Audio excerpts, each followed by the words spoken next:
I am a massive fan of one sport when it comes to the Winter Olympics, and we've only ever had one guest from this sport on the show before. I wasn't on that episode, so this is the very first time that I have been able to talk to somebody from this sport. The sport, of course, is Nordic Combined, the greatest sport that exists on the planet, let's be honest. And I'm very excited to learn more about it today from an athlete who is on the cusp of potentially making the Beijing Olympics, competes for Team USA, has competed at the Youth Olympics, and is doing some great things through the sport out there on the world stage. It is a pleasure to welcome to Off the Podium Niklas Malacinski. Niklas, first of all, welcome to Off the Podium. It's a pleasure to chat with you today. Thank you. I'm excited to be on here. I'm excited for you to be on here too, because as I said, Nordic Combined, this sport is just amazing. I absolutely love Nordic Combined, and I always am intrigued when athletes compete in sports where it's multiple sports combined, that it works. There should be more of these. There should be more sports that are all combined together, put them all in the Olympics, and just make it just more entertaining than they already are. So, I mean, do you try and sell this sport as just such an incredible sport that I ski jump and I cross-country ski? This basically makes me awesome because I do two sports in one, therefore it is an awesome sport. Yeah, so it's actually kind of interesting. I usually present my sport as ski jumping to people who don't grow up in the environment of Nordic Combined, just because Nordic Combined is not a very common sport to some people. So I'll introduce it as ski jumping, and then I'll actually add on it's Nordic Combined, so it's ski jumping and and cross country skiing. So most people just don't know what Nordic Combined is. Which is, it's fascinating to think, because it's funny how you say, like, people automatically know what ski jumping is. I mean, obviously they do.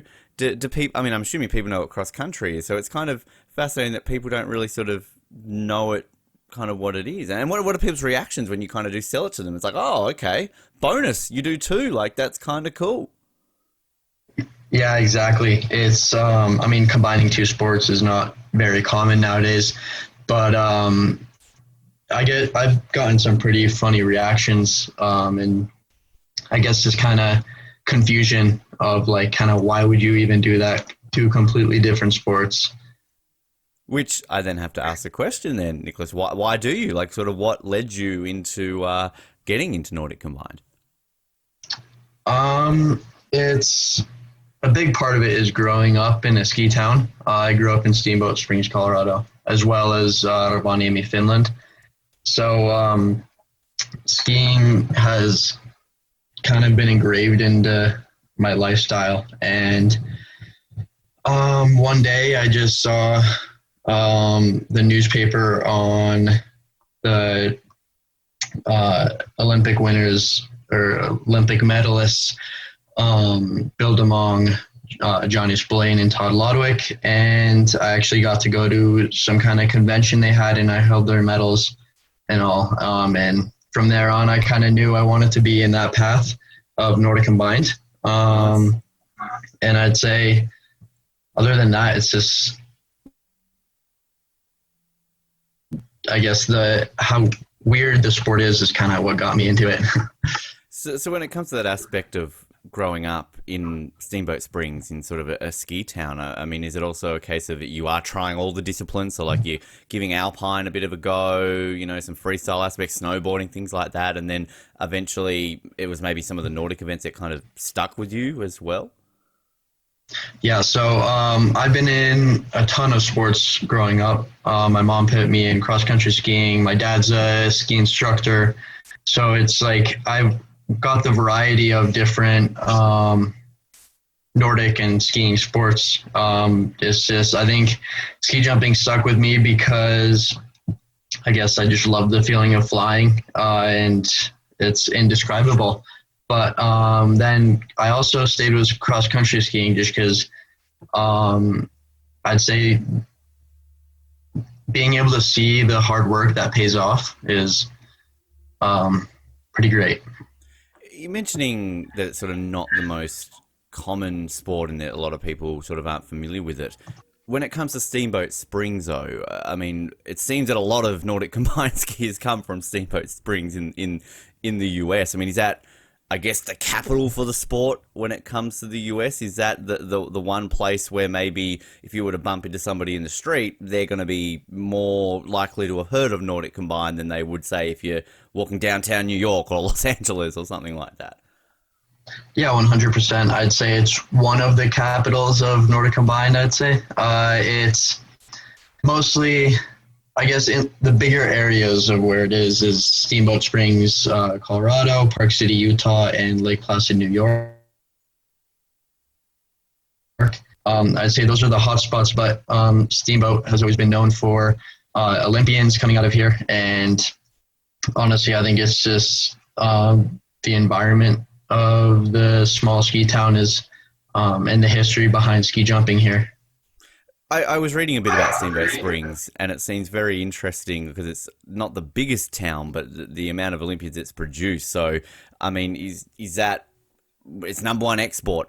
Olympians, basically, because it really does seem for a town of that size, it's got some great facilities. It's obviously in a very good location for athletes from winter sports. But I mean, this is what it's best known for. Yeah, 100%. I think in my experience, I've seen, or like I've been able to train with many very successful athletes from here too. In terms of the aspect of being in Finland as well, I mean, how is the sport in Finland? Is it a little bit bigger than it is in the US? Because obviously Nordic Combined is very big in European countries. Is Finland one of those countries where it is a very big sport? Yeah, I'd say it's not as big as it used to be, but it's still huge. I mean, it's a part of the Nordic countries and it's engraved in their history. So it's cool to be a part of that kind of culture too. You mentioned meeting those guys with the medals, getting to hold their medals. I mean, obviously it was a very big deal in Vancouver for the sport in the US for the medals that were won. US had never won medals in Nordic Combined ever at the Olympics, and then won a bunch in Vancouver, obviously, and that, I'm sure, not only inspired someone like you, but I mean other people. I mean, was that a case of the sport really did boom? I mean, you've grown up with it, kind of. That's kind of been what you've been doing. But did you all of a sudden find other people there that were maybe just doing ski jumping and like, oh, I'm gonna add the cross country skiing to it. Let's Nordic Combined. This is great. The US has done well in this, so let's get into it. Yeah, so I mean, I can't say I remember exactly people specifically coming into the sport because of those guys. I'm sure it happened, but I was so young I wouldn't remember that. But most of the time, athletes actually start out as cross-country skiers, and then they start to incorporate ski jumping in there. Right. That's, I'd say, the most common route. Which is that then a lot of people, is it, when it comes to the sport and you're sort of getting to develop in it further and progress up the ranks, is that then more difficult to learn the ski jumping aspect if you're doing the cross country kind of things? I mean, sort of what, if you're focused on that so young and then adding that to it, I mean, what are sort of the difficulties in adding ski jumping to what you already know in cross country skiing? So honestly, most people do start when they're really young, even for ski jumping. Like I started when I was 7. So you kind of get the basics down when you're young if you start that young. But I'd say no matter who it is, it's the same for almost any sport. Is you start with the basics. You start with technique on dry land, then you move to maybe 5-meter hill, and then maybe outruns. And then you just keep working up the hill sizes as you build confidence and experience. And honestly, it's a never-ending cycle of just building. We've had a few ski jumpers on recently, and I sort of love hearing that first moment when they've gotten onto one of the big hills, be it the 90 or the 120. Do you remember your first time getting onto one of those hills and what that experience was like? Yeah, so I was actually, my first big hill, or 90, was also in Steamboat, as well as the big hill. And like I said before, the feeling is just indescribable, especially when it's your first time. Just the amount of adrenaline pumping through your blood and the excitement of a successful landing. I'd say when I was younger, it was more nervousness than excitement. But now it kind of grew into just excitement. So in terms of then the training aspect, I mean, you're loving the excitement there of the ski jumping, but obviously I'm no doubt you're balancing the skiing aspect with the ski jumping. So do you just kind of have, oh, it's cross country day. Oh, I don't get to fly today. Oh, well, like, that will come back to that tomorrow. Or is it sort of a balance where you can kind of keep that excitement still going for that cross country element when you're training? It's definitely a balance. I think I have love for both sports, and most of the time I'm excited to go out no matter what I'm doing. And I'd say sometimes the break from jumping can also help mentally, just because it's kind of funny how closer this to golf is. Like, it's so mental that the smallest thing can happen, and the next day you're jumping the worst, and another day you're jumping the best you've ever jumped. So I'd say sometimes breaks are nice, but I'm always motivated to go out no matter what it is. It's interesting you mentioned the golf aspect, because that's something that's come up a lot with our ski jumping guests, and it's something that I was not really familiar with, the really large mental aspect of ski jumping. But then, of course, with cross-country skiing, that is clearly more physical. So, I mean, like, that's where the unique aspect is of this sport, isn't it? Where you've got such a mental aspect of one sport and then a physical aspect of the other, and kind of combining it, which, again, must make it incredibly difficult on that training aspect, because you've got to get the focus of a mental side of things that a ski jumper would do, mixing it with the physical side that you would already do, and the physical side across country, and then that meant it's a shit show, Nicholas. It must be an amazing thing to train for that you're constantly always doing. Yeah, I agree. It's quite the experience, I'd say. And usually how it goes is when you improve in one aspect, which, let's say, jumping, then you maybe wouldn't have the fastest times in skiing, and vice versa. It's kind of a game of catch up in each sport. I'd say it's pretty rare that you're in your most elite, shape in both sports at a time. Which is it also, when it comes to the age aspect of it too, is there a peak age for a Nordic Combined athlete, in terms of are you better when you're younger? Do you need to sort of grow into it? Because again, we've learned in ski jumping a lot about body size and shape, and kind of your body growing and fitting into it. So I can imagine that would play a part of it. But I mean, what's the general peak age of a Nordic Combined athlete? Right. So I'd say the majority of athletes start when they're pretty young. I'd say under 10 years old, or around there. But there are some pretty successful athletes that have come up from starting at an older age, like my sister, Niklas Malacinski, is. She started when she was 16, and she's 20 now, and she's doing super well. She just got top 10s in the Summer Grand Prix, and she's improving drastically. So it really depends on the person. Like, some people can't do that, but I'd say the prime age is right around 10 years old, because that allows your body to kind of grow into it, I'd say. I was going to ask about Annika, because, yeah, I noticed her results and things that she was doing. I mean, did she follow in your footsteps? Was it a case of seeing what you were doing out there, or kind of was it just, hey, look, why not? Let's give it a crack. Yeah, so I'd say she started as a gymnast, actually. She was actually pretty successful in gymnastics, but then she got injured too many times, and then she kind of was in this period of, like, what do I do next? And then it was actually 4th of July. We have this event here in Steamboat. It's called Jumping and Jamming. It's basically just kind of a for fun event. Ton of people come out and watch and all that. But that was actually the day she decided to try ski jumping in Nordic Combined. And she just fell into it, fell in love with it, just like I did. Wow. Fantastic. Jumping, that sounds like an event that everybody should attend. I mean, that sells itself, right? Like, I mean, 4th of July, go to Steamboat, jumping and jiving, right? Like, just get involved. Yeah. That's epic. Oh, fantastic. Which, does that, when you've got a sibling kind of in the sport now as well, does that help kind of spur you on in some weird way? Not that you weren't already, but to kind of have that family connection, because I can imagine then the dinner conversations with your parents are quite exciting. Oh, so At the Olympics yet? Oh, nearly. At the Olympics yet? Nearly. And it's kind of got this common goal that you can have this, Sunday night dinner conversation over. Yeah, exactly. I'd say having a sibling in the sport is a huge support. I mean, when we're at home training by ourselves without the team, we motivate each other to train. It's fun to always have a training partner, and yeah, it's having similar goals as your sibling is definitely a blessing. You mentioned before about sort of improving different aspects of it.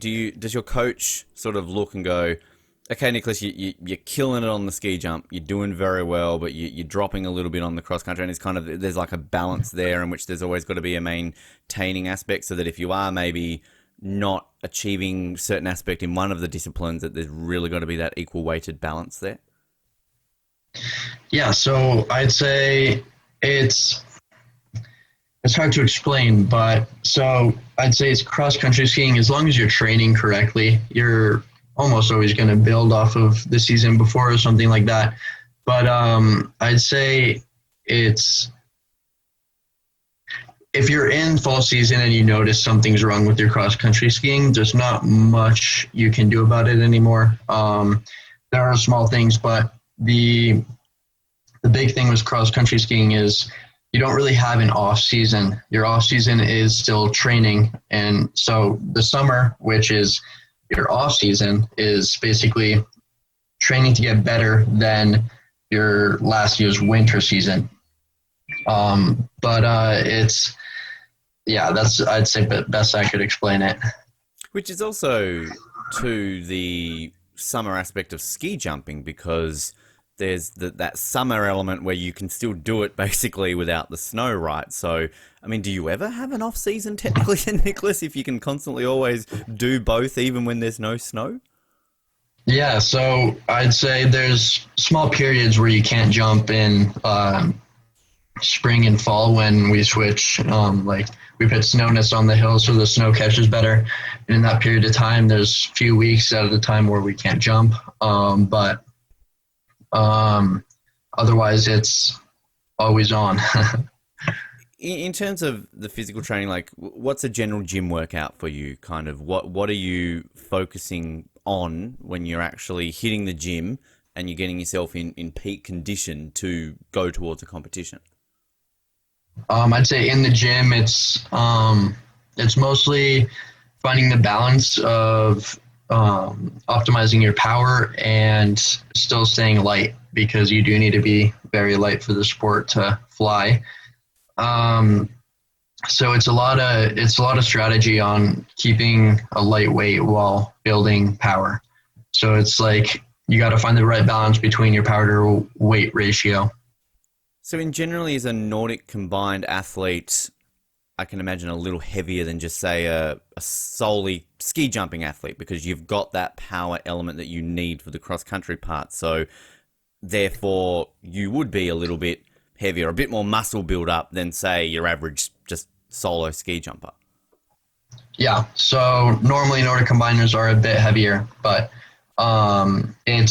I think you'd be surprised on how light some of the skiers are and how fast they are. It doesn't seem possible, actually, on how fit some of these skinny guys are. And it's constant fight between finding that balance. And in terms of the mental training as well, I mean, do you have anything specific that you like to do to kind of help with that mental preparation when it comes for the ski jumping, and even also, of course, the mental aspect that is involved in cross country? Right. So I'd say meditation and visualization is a huge part of our training. Basically visualization, when you visualize, for example, like a perfect ski jump and feel those feelings, it's almost like a session off the hill. We spoke with Paige Jones, and she was talking us about her poetry that she liked to do before she do a jump. That kind of helped her get in the zone. I mean, do you have anything extra? Like, I mean, she also listened to music. Is there like a little secret, little Niklas thing that you like to do that maybe, helps you a little bit more than, say, other athletes that they maybe don't try? Right. I don't think there's anything I don't do differently, I'd say. For me, it's just breathing exercises. I just try to keep calm. You went to the Youth Olympics in 2020. What was that experience like? Because I always love hearing about experiences at the Youth Olympics because they just seem like such a great event to not only compete in, but also give you a bit of a taste for an Olympic Games, get you experience in a multi-sport event and be around athletes of a similar age as well. So what was that whole experience like going to the Youth Olympics? Right. Yeah, it was honestly, it was awesome. I loved it. It was just a community of athletes, like everyone being like you. I guess it's different than being at home and having just friends that don't have anything other than school in their life and stuff like that. It's really something that you can bond over with these people. And honestly, you meet so many people. It's let's say if these Beijing Olympics, if I get the opportunity to go and if they're anything like that, I'm more than excited. How competitive is it in terms of everyone? Because it seems like a lot more relaxed atmosphere. Obviously, the age kind of helps that, but I still can imagine it's quite competitive. I mean, I read in a questionnaire that you did before the games, you're like, I want to finish top 6, and you finished 5th overall, so you achieved that. But I mean, do you come out of that going, I finished top 6, great, or do you kind of leave going, like so close to a medal, like I could have done it, like really there, nearly happened. Yeah. So I actually like to keep a mentality of like I'm never really. I guess I do enjoy small moments of success and when I achieve my goals, but I like to keep a cool head of just like, I guess like I can keep going from here and building from here. So it's never like, oh, I made it. It's more just like these small moments of happiness. And then I try to avoid getting disappointed or anything. I just, if it makes sense, I try to keep a mentality of it. It just is. It's not good or bad. It just is. I like that. That's a way of working around that. Do you get sort of soaked up in the atmosphere then that you would probably have around, say, like the village life? Do you get involved in things like pin trading and kind of meeting all these people and, as you're saying, sort of, relating to them, but getting to hang out with some of the snowboarders or the figure skaters or sort of, people like that you maybe don't get to associate too much at some of the events you go to? Yeah, so I definitely took advantage of that. I mean, I was doing all the pin trading. I was doing most of the events, and I was socializing and meeting new people as much as I can or could. What is there like a sneak out party or something like that you can have at the Youth Olympics? Like, I mean, you're also sort of young. You that's what you're wanting to do, right? So I can imagine like, hey, like meet me at 11 o'clock. We'll sneak behind there. Or let's go out and have some fun. Yeah. So it was actually surprising on how tight the security was. It was like you'd have to check in and out with your coaches and the security if you leave the village, or for us it was like a vortex type hotel, and you couldn't bring anything in that they like wouldn't check, and it was crazy. Like I had a small pocket knife actually when I arrived, and they took that from me. Wow. Yeah, it was. I was surprised on how tight the security was. Did you try and flaunt it at all, Nicholas? Was there one moment where you're like, oh, come on, we can beat these guys. Come on, there's got to be something we can do here. Can't say I tried anything, but I was there to compete at my best, so had to keep that in mind. In terms of the competition sides, and we'll obviously get to the lead up on how things are tracking for Beijing, but I mean, earlier this year, doing some great things in the Continental Cup, go to the World Cup as well. Sort of how have you felt about your progression kind of through the sport as you keep rising through the ranks and doing well in these events and kind of as we track closer and closer to Beijing? Yeah, actually at the start of the season, I was quite shocked with my like immediate success the early season, and like I had high goals and I had like, as always, believed I could do it, but when it came pretty quickly. And from there on, I was able to adapt pretty quickly and rethink my goals. And I'd say I was able to just build off that. And I'd say that's what led to a very successful season for me. What happened, the Junior World Champs you go towards, and I'd read in an interview that this is sort of obviously a real focus for you, but you're disqualified from these events. I mean, what happened, and how do you get disqualified from a Nordic Combined event at a competition? Right.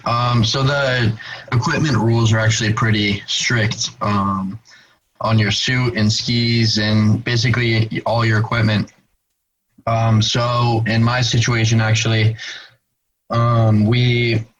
so my suit didn't pass enough air.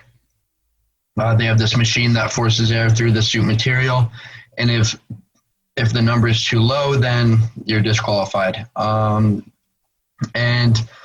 in my case, it was honestly just a lack of being prepared. I mean, we tested the suit many times before, but those numbers change as the suit stretches and conforms, and it was pretty upsetting because I had competed in that same suit like for 3 weekends before that, and all of the testers or like staff members tested it, or like all of the equipment control staff tested it every single weekend, and the numbers were fine. But then all of a sudden, the numbers changed, so it was pretty disappointing. But I'd say I was able to look past it pretty well. How do they change? Like, is it a case of you wash it in a different detergent and it adds something to it? Like, I mean, you fold it. I can't see how it would change if you're doing all that testing and all of a sudden they go, no, numbers are wrong, you're disqualified. Yeah, so actually, I think the conclusion that we came to was that the equipment control guy tested the suit a different way. So it was like they flipped the material to where the air is being pushed, I guess, out of the suit instead of into the suit. Right. And I guess that's kind of our theory on how the numbers changed. But it's crazy on how inconsistent testing can be. And it's they can test absolutely everything. There's so many different rules and regulations that if they want to DQ you, they'll find a way. It's crazy to learn so many of these unique rules when it comes to the sport, because I mean that obviously adds that extra layer of frustration. That sure, if you're disqualified because you get a false start or something that you've done yourself, it's kind of something, okay, I can work in that. But when it's really through no fault of your own, like that just must add that extra level of frustration to it, because that's not something you personally can fix, is it? Right. So I guess there is just preparation, I guess, is the best thing you can do in that situation. Practice being measured and to just prepare for everything. So make sure your suit is legal in every way possible is, I guess, the only thing you really can do in that situation. You got to go to the Senior World Champs in the team event, 9th. I mean, what was that experience like? And kind of, you're on the team with someone like Taylor Fletcher, who, I mean, I'm sure was one of the guys you probably met sort of back when you're, meeting all the Olympians, and now he's your teammate. So, I mean, kind of what's that experience like going to an event like that and being next to someone like Taylor?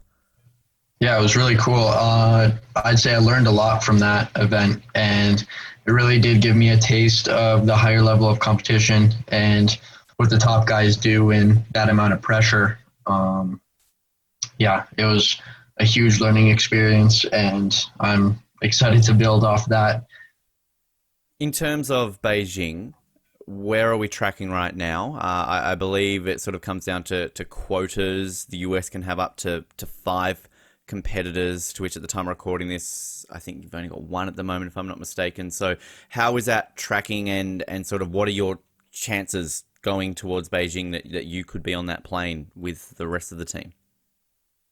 Right. Well, I'm not going to speak on, I guess, chances of being on the team, just because everything can change so quickly in our sport that I guess all I can do is do my best and keep I guess, my mindset and my training centered on what my real goals of the season are. So I'd say if I keep on the right track, I'm really hopeful. So what are your goals in general then for the season? Sort of you mentioning that kind of like what do you have for the season in terms of what you're hoping to achieve? Yeah, so I guess the biggest one for this season for me is obviously Beijing and qualifying and actually competing well there. Going to 2022 specifically has been a goal of mine since I was 7 or 8 years old. So I always kind of knew that this year was a chance.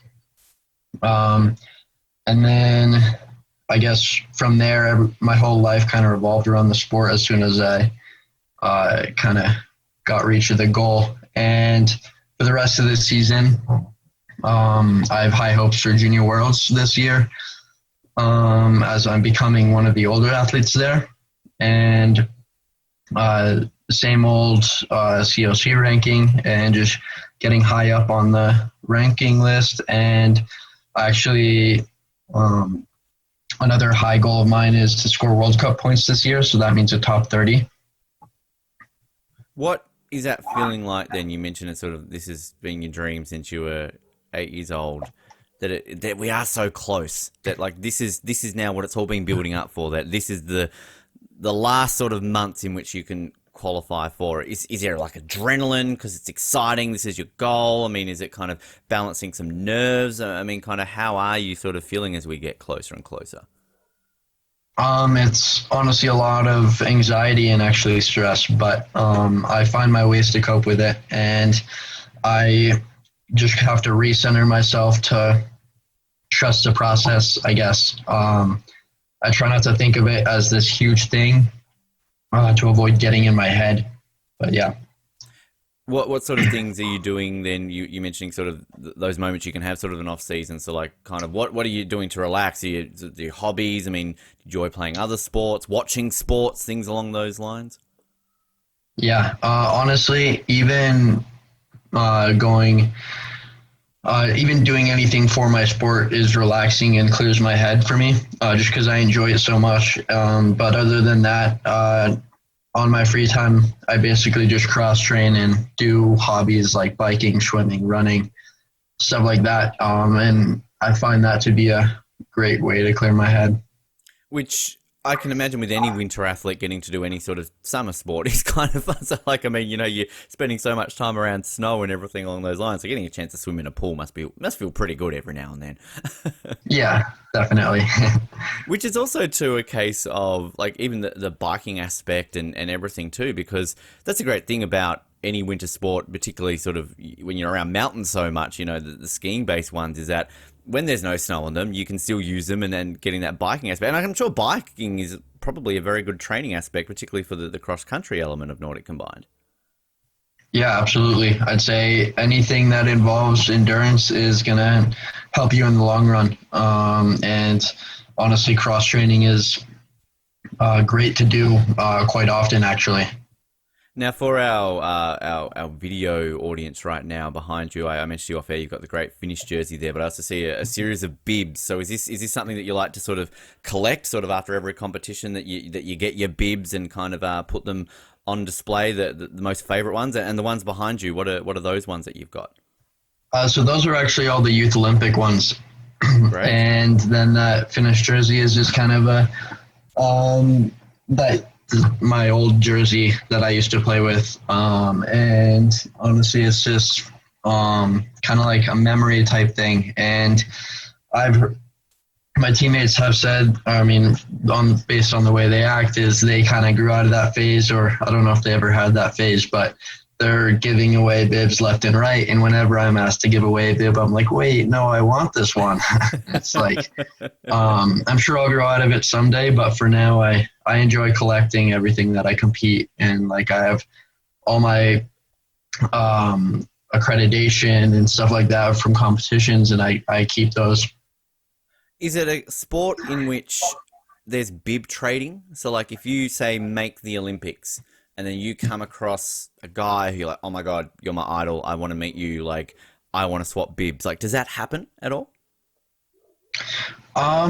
Actually, not that I know of. Not bib swapping, just because most events, all the bibs are pretty similar.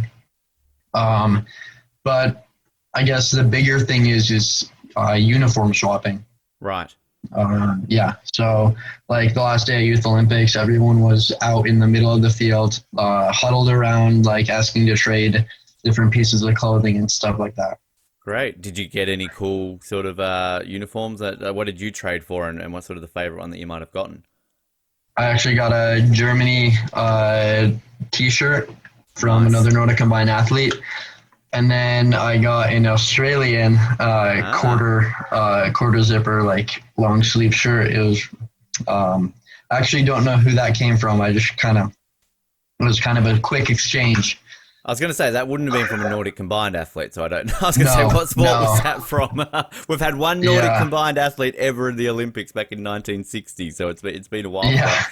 yeah. When it comes to say watching the hockey at the Olympics, I mean, who are you rooting for? Do you obviously Team USA, or are you kind of a bit swayed towards the Finns, just kind of with that history with them? Honestly, it's on and off. I guess based on whoever's playing better and who I guess whoever is in the finals. And when it's USA versus Finland, um, I'd say it's hard to say, but I am rooting for both teams. But I can't say I would root for one over the other. I, Um, I like that kind of neutrality because I was just about to say if it comes to gold medal match in Beijing and all of a sudden it's Finland versus USA, you might just have to lock yeah, yourself in a room and go, oh, I'm just going to watch this. I can't tell you who I'm cheering for. yeah, exactly. I'm sure I'd be happy for whoever won. Well, that would be a unique final, actually, because what? USA haven't won gold since 1980. Finland have never won gold. So it'd be kind of one of those Hmm. things where it's like, do I want the drought broken, like Miracle on Ice 2, or do we want, Finland to win their first? Because I would know that if Finland was to win gold in hockey at an Olympics, I mean, the country would shut down, wouldn't it? That'd be partying for the next 4 years. Absolutely. It's huge there. So I can't even imagine. I probably wouldn't even want to be in Finland for that time. I've seen the footage when Finland won Eurovision. I mean, that was a song contest. I don't think it was like when they win a gold medal at the Olympics in hockey. That would be insane. We like to Yeah. close out with a series of kind of get to know you style questions. These are based on a Team Canada questionnaire they gave their athletes ahead of both Pyeongchang and Rio. I like you did a questionnaire I mentioned before ahead of the Youth Olympics, and I kind of like reading through some of your answers there. The question in which they ask you on a scale of 1 to 10, how behind in school will you be after the Youth Olympics, and you're like, probably a 4. So did you end up Yeah. catching up? Was it a 4, or did that number increase more after you got back from Lucerne? Actually, yeah, I was pretty far behind, but I'd say I'm like, I always get behind in season and during competitions, but I'm pretty good at finishing it off. But yeah, I was definitely very far behind. How forgiving are the teachers? Like, oh, just going to a youth Olympics, might be late on that assignment. Right. Yeah. I mean, honestly, growing up in a ski town, all the teachers are super, super flexible just because they know that athletes like me and anyone else who grew up in Steamboat have high goals in their sport. And having the reputation of Steamboat, I mean, have pretty high chances. I think they're probably a bit used to it based on sort of Yeah. Oh, big time. Almost all my teachers are experienced with athletic students. So does that mean that the classrooms are always empty because everybody's just somewhere off in the world competing? Like two Uh, people today, record class numbers. Not quite, but it's pretty interesting because one of my friends is also an athlete, and when we're gone, it's like we're gone for weeks or months at a time, and then we come back, and everyone's like, "Oh, you were gone," and it's like, Thanks for missing me. yeah. Great to see I'm that good of a friend. First question I'll ask: your favorite ever Olympic moment is? Um, as I guess Honestly, just watching the Nordic Combined boys in Vancouver. I mean, obviously, I don't remember it that well, like watching it live or anything like that. But just watching replays of that, it's pretty cool to watch. And I mean, that's what inspired me. So probably one of my favorite moments. Fantastic. Your favorite sports team as a kid was? Hmm. Um, Probably the Philadelphia Eagles, just because my dad is a huge fan of theirs. Big Eagles. I saw in the questionnaire the animal you relate to is an eagle. So does that come Yeah, from that aspect, or is it just, I mean, flying, ski jumping kind of works for I'd eagles? say it comes more from the whole flying aspect of ski jumping, but it goes well with that. It does. It does. If you could be any superhero, who would you be? That's a hard one. Um, I'd probably have to go with the classic Superman. Yep. Just does everything and can do everything.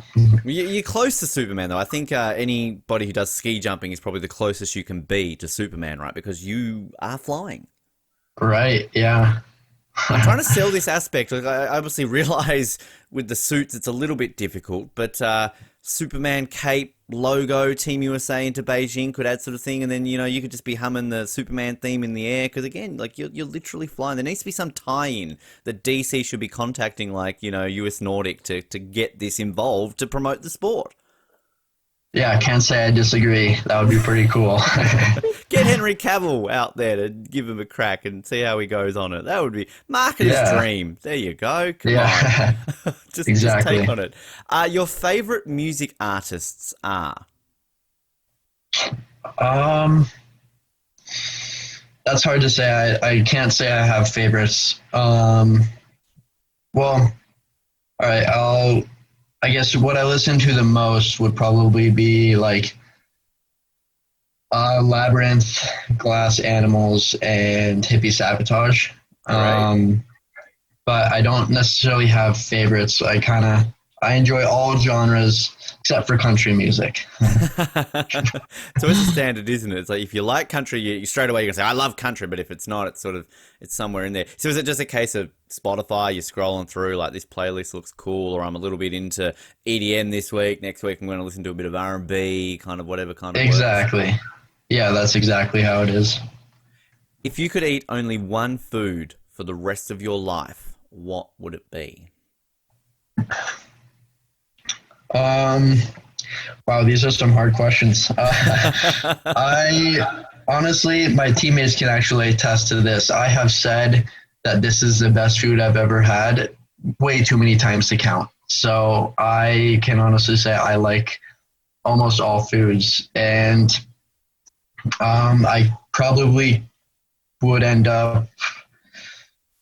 Yeah, I know. I don't know. Would not be able to decide All on the that one. foods, basically. Yeah, Just all of them. keep on eating. So, I mean, what's a youth Olympic food court like? Like, is there a food hall, or is it kind of a little bit more restricted because of the restrictions you were saying? And like, do you allow yourself to go a bit crazy after your competition if there's like a wide selection of food you can eat?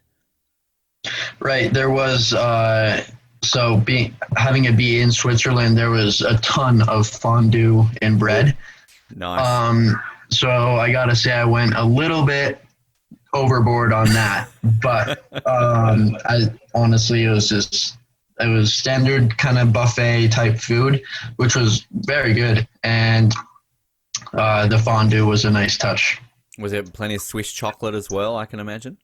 Oh yeah, big time. Gotta have that. Brilliant. Your favorite place to compete is? Hmm.